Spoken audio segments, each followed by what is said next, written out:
Oui, alors c'est l'honneur de l'écologie d'avoir montré que la nature n'est pas seulement la loi de la jungle, la lutte pour la vie, la loi du plus fort, où la prédation serait la loi ultime. C'est que dans la nature, il y a beaucoup de coopération. Il n'y a pas seulement de la compétition.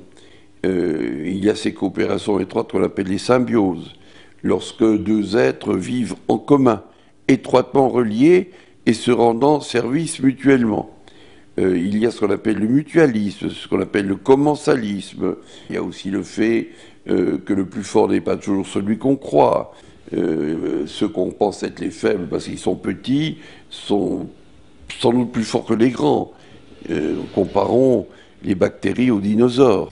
Donc l'idée que la nature peut nous offrir des modèles à méditer, c'est une idée intéressante. Et puis il y a une deuxième idée, c'est que dans la nature, il n'y a pas l'idée de croissance continue, qui est une idée propre à l'économie.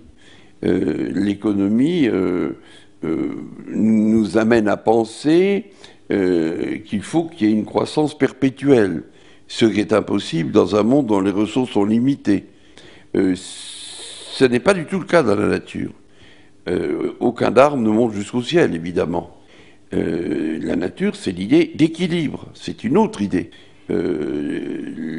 L'économie ne sait pas très bien se réguler, d'où le spectacle qu'on a actuellement avec cette effrayante crise économique. La nature s'est régulée.